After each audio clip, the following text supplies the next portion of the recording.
Kamusta? Pwede mong sabihan yung president natin, bakit patuloy na imbestigahan ang flood control? Ang flood control, ibalik ang pera. Binibili nyo na lahat ng mga congressman, mga senador, at ang mga justice system. Mahiyang laman kayo. Mahiyang kayo sa pera ng Ayan, si Fidel Castro. Bring back the money to the coffers of Filipino. Your face is ugly than what you are. Because you are a liar. Ma'am, You are a traitor. singganana, You are a thief. ilungganan na po, singganan po kagwapa sa inyo. Pero tani, ang kwartasang Pilipino, ibalik nyo. Please, bring the money to the Filipino people. We have a big Sa mga Panoy PN, dito tayo sa Myeongdong, sa Seoul, South Korea. Ayan. At nabalitaan ko, nakita ko yung video na kung saan itong si Auntie Claire. Nakakaya, talagang sinundan, dinumog ng mga tao. Hindi para magpa-fansign o magpa-autograph, but instead, para bulyawan at pagsisigawan siya. Nakakaya talaga no, bilang isang Pilipino na ultimo din sa Canada. Hindi na mapigilan ang galit ng mga taong bayan dahil nga ramdam siguro nila yung kapalpakan ng nire-representa nitong si Auntie Claire, which is ang bulok na administrasyon. So talagang ang mga tao, hindi mo may iwasan na sumunod sa ganyan. At kita nyo nga, sa video nga kitang-kita kung paano siya sabihan na shame on you. At sabi pa doon sabihin mo sa presidente mo yan, panagutin yung mga nagnakaw sa flood control. Tapos sinabihan pa siya na sinungaling, na yan nga, magnanakaw daw. So talaga lang masasabi ko dito no kay Auntie Claire, wag na siyang maging masyadong matapang kasi pag sumasagot sa media, pagka may pa-press con siya, nakakala nyo kung sino Parang ang tingin ko dito kay Auntie Claire pagka nagsasalita sa harap ng media parang ang taas ng lipad niya parang ang liyabang, tapos ang kala nyo kung sinong matapang na hindi tinatablan ng mga kritisismo. Pero pagka ganyan naman na yung nasa ibang bansa, yun, hihingi pala ng rescue sa mga pulis. So talagang nakakahiya lang no. Kung ano yung tapang na pinapakita niya sa harap ng camera, hindi niya napanindigan noong siya'y sinalubong na ng mga nagpoprotesta. Akala ko pa naman talagang palaban sa totoong buhay itong si Auntie Claire, hindi naman pala ganun. Dito tayo sa kabila kasi masikip dun daming tao ngayon, daming mga turista.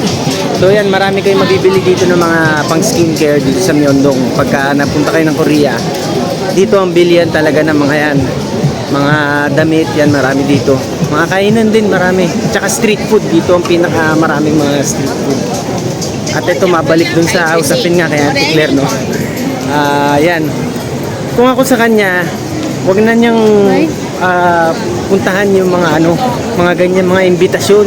Hindi talaga kasi may iwasan yung mga Pilipino na dumugin sila pagka ganyan, di ba? Lalo na yung mga pulis dun sa Canada, kita nyo. Hindi yan kumakampi agad kung kani-kanino kahit pamayaman ka, kahit na makapangyarihan ka pa sa ibang bansa.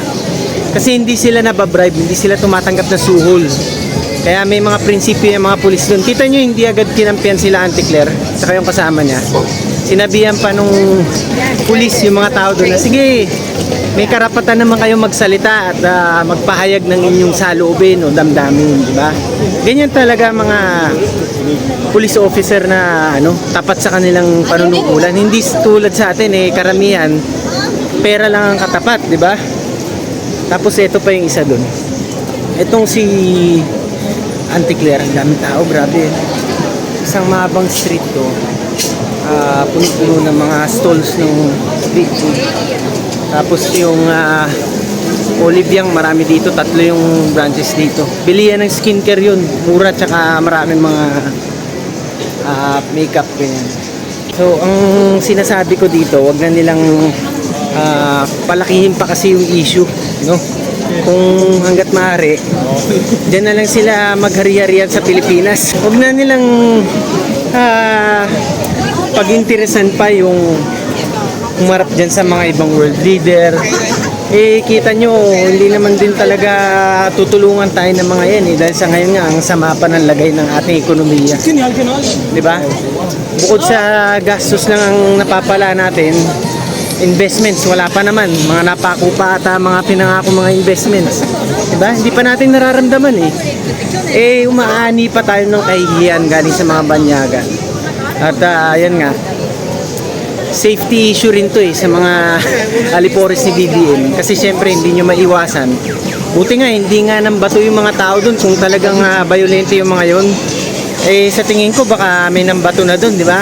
Pero mabait pa nga yung mga nagpo-protesta eh. Dahil dinadaan lang nila sa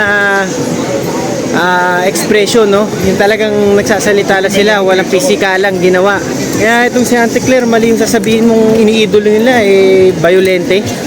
Saan nga ang gulo naging violente yun, di ba? Freedom of speech kasi uso yan dyan sa Canada. Kaya hindi nyo pwedeng gagawin yung kalakaran sa Pilipinas dyan. Dahil magkaiba yan. Hindi nyo pwedeng kukontrolin ang bibig ng mga Pilipino dyan. O ng kahit sino. Dahil may sarili silang batas. At Auntie Claire, hindi pa pwedeng sa lahat ng panahon nga eh gusto mo makakatikim ka ng puro puri, di ba? Kailangan minsan makikita mo rin, matitikman mo rin kung paano i-bash ng harap-harapan. Para yung mga banat mo sa harap ng media, pagka may pa-presscon ka dyan, eh ngayon siguro naiisip mo na nagbabackfire sa'yo ang mga sinasabi mo, di ba? Nung una, pag naririnig kita sa mga presscon, ng tapang-tapang mo, akala mo hindi ka tatablan ng mga komento o opinion ng sambayan ng Pilipino. Pero ngayon, kitang-kita nga sa video na nagba-viral ngayon na talagang natameme ka, in short. At talagang halos mamutla ka na, halos matapilok ka na sa iyong high heels. Dahil sa takot, no, o pangamba na baka may gawing masama yung mga nagpo-protesta doon.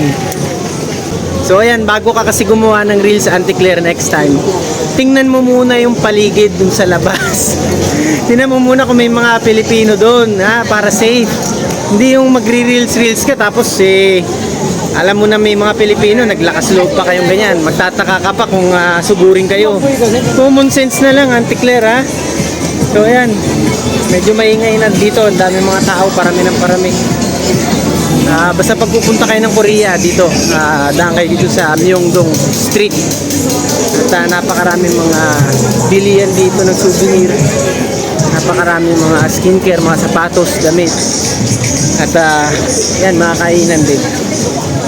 So yan, hanggang dito muna tayo. At lagi ko kayo nire-remind na lagi kayo maging makabayan ng ang Pilipinas ay maging Singapore din one day. Hanggang sa muli, ang inyong pinakasiga sa mga siga, Tigasing Noy. Naman sa mga tulong,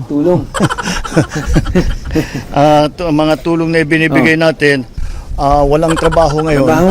Doon sa nakita Saan nga? natin. Saan? Maano tayo? Maano? Masama tayo sa... Ba't kami masasama dyan? Ikaw lang. Ano? Doon yung mga nakita Saan natin. nga? Wala.